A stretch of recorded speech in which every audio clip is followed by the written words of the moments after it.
Viewers কেমন আছেন? আজকে আলোচনা করব জাপানে কিভাবে আপনারা ঘরে বসে অনলাইনের সাহায্যে বিভিন্ন চাকরিতে অ্যাপ্লাই করবেন এবং বিভিন্ন ধরনের চাকরি সম্বন্ধে জানতে পারবেন। তো দেখতে পাচ্ছেন আমি রয়েছি জবস জাপান এই অ্যাপের যে ওপেনিং ইন্টারফেস সেই ওপেনিং ইন্টারফেসে। তো আপনারা যখন অ্যাপটি ওপেন করবেন তখন এরকম একটি ইন্টারফেস পাবেন এবং এখানে দেখতে পাচ্ছেন সার্চ জবস, তারপর হচ্ছে লেটেস্ট জবস, এই দুটি অপশন রয়েছে এবং নিচে একটি অপশন আছে সাইন ইন ফর এক্সপ্লোরার।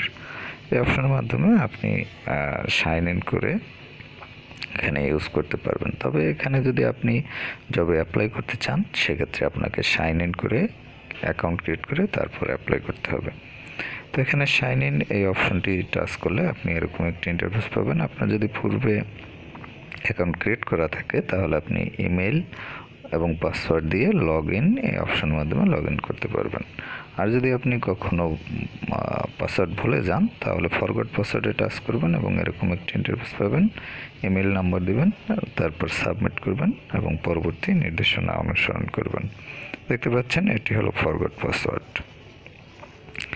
এবং আপনি যদি অ্যাকাউন্ট ক্রিয়েট করতে চান তাহলে এখানে দেখতে পাচ্ছেন সাইন আপ একটি বাটন রয়েছে। এই সাইন আপ এই বাটনে টাচ করবেন এবং এখানে আপনার নাম, ইমেল, পাসওয়ার্ড এবং আপনার যে সিলেক্ট কান্ট্রি দেখতে পাচ্ছেন এই সিলেক্ট কান্ট্রি অপশনে টাচ করে আপনার কান্ট্রি সিলেক্ট করবেন, এখানে টাচ করবেন, তারপর আপনার যে দেশ সেটি আপনি সিলেক্ট করবেন। সিলেক্ট করার পর রেজিস্টারে এই অপশনে টাচ করবেন, তাহলে আপনার অ্যাকাউন্ট ক্রিয়েট হয়ে যাবে। এবং আপনি অবশ্যই এটি যদি টিকমার্ক করা থাকে তাহলে এটি আর কিছুই করার দরকার নেই। আর যদি টিকমার্ক না করা থাকে এখানে টিকমার্ক করে নেবেন, কারণ জব সিকের এই অপশনটি আপনি যদি চাকরি খোঁজেন তাহলে আপনাকে এটি সিলেক্ট করে নিতে হবে। আর পরে যে অপশনটি রয়েছে দেখতে পাচ্ছেন এখানে জব প্রোভাইডার, এই অপশনটি দেখতে পাচ্ছেন এখন সিলেক্ট করা। এটি সিলেক্ট করা থাকলে যারা জব দিবে তারা হচ্ছে এখানে জব প্রোভাইডার এই অপশনটি সিলেক্ট করবে। তো এখানে আপনি এই অপশনটি সিলেক্ট করা থাকলে কোনো কিছু করতে হবে না, সিলেক্ট করা না থাকলে সিলেক্ট করে নেবেন।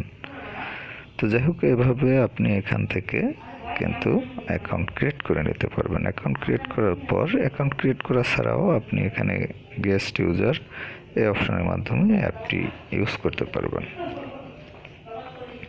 তো দেখতে পাচ্ছেন বিভিন্ন ধরনের যে চাকরির বিজ্ঞপ্তিগুলো রয়েছে সেগুলো কিন্তু এখানে আপনি দেখতে পাচ্ছেন। এখানে দেখতে পাবেন। এছাড়াও দেখতে পাচ্ছেন এখানে যে কোম্পানিজ এই অপশনটির মাধ্যমে আপনি বিভিন্ন যে কোম্পানিগুলো রয়েছে সেগুলো কিন্তু এখানে দেখতে পাবেন। এছাড়া এখানে সার্চ অপশনে আপনি সার্চ করতে পারবেন আপনার যে কোনো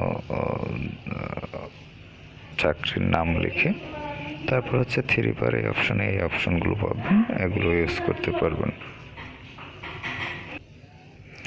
এখানে চাকরি দেখতে আপনি ভিউ জবস এই অপশনের মাধ্যমে এই অপশনে টাচ করবেন। টাচ করার পর আপনি দেখতে পাচ্ছেন এখানে জবগুলো এভাবে দেখতে পাবেন, ডিটেলস, এখানে ফুল জবের ডিটেলস দেখতে পাবেন। এখানে সেভ দিস জব এই অপশনের মাধ্যমে সেভ করতে পারবেন, শেয়ার এই অপশনের মাধ্যমে শেয়ার করতে পারবেন এবং অ্যাপ্লাই নাও এই অপশনের মাধ্যমে আপনি এখানে অ্যাপ্লাই করতে পারবেন। তো এক্ষেত্রে অবশ্যই আপনাকে সাইন আপ করে নিতে হবে। সাইন আপ করার পরে আপনি যখন অ্যাপ্লাই জবে টাচ করবেন তখন এরকম একটা ইন্টারফেস পাবেন এবং এখানে দেখতে পাচ্ছেন আপনার নাম লিখতে হবে, এখানে ইমেল অ্যাড্রেস, পাসওয়ার্ড, তারপর এখানে আপনার ফোন নাম্বার দিতে হবে, এখানে কান্ট্রি সিলেক্ট করতে হবে। এগুলো সিলেক্ট করার পর আপনি এখানে দেখতে পাচ্ছেন আপনি পুরুষ হলে মেল এবং মহিলা হলে ফিমেল এটি সিলেক্ট করবেন।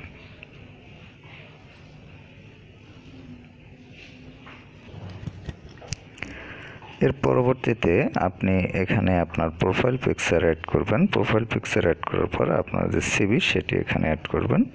অ্যাড করার পরে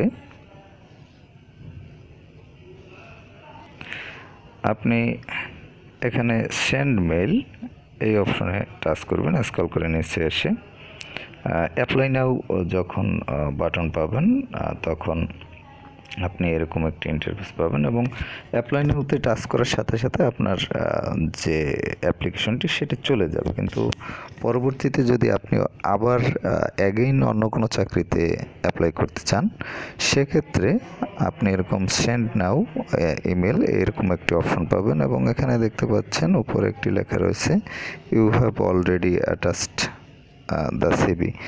এটি আপনার যখন প্রথমবার আপনি অ্যাটাচ করার পর আর অ্যাটাচ করতে হবে না, এরপর শুধু আপনি সেন্ড ইমেল এই অপশনে টাচ করবেন, এরপর এরকম একটি ইন্টারফেস পাবেন এবং এখান থেকে আপনি যদি জিমেইলের মাধ্যমে পাঠাতে চান মেইল, তাহলে জিমেইল এটিতে টাচ করবেন। টাচ করার পরে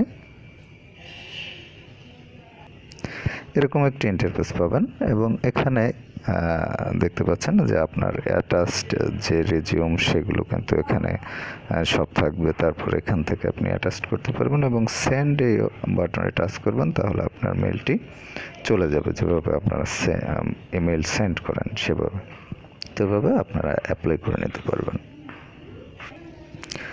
তো আপনারা যারা ঘরে বসে অনলাইনের মাধ্যমে অ্যাপ্লাই করতে চান বাইরের বিভিন্ন দেশে, তারা কিন্তু এই অ্যাপের মাধ্যমে অ্যাপ্লাই করতে পারবেন। এই অ্যাপের মাধ্যমে আপনারা জাপানের দেশে অ্যাপ্লাই করতে পারবেন। তো অন্যান্য দেশে যদি অ্যাপ্লাই করতে চান, সেক্ষেত্রে আপনি জব প্লে লিস্টে গিয়ে দেখতে পাবেন অন্যান্য দেশের ভিডিওগুলো সে প্লে লিস্টে রয়েছে, সেগুলো প্রয়োজন হলে দেখে নিতে পারবেন। তো যাই হোক, ভালো থাকবেন। কথা হবে আবার পরবর্তীতে অন্য কোনো অ্যাপ নিয়ে।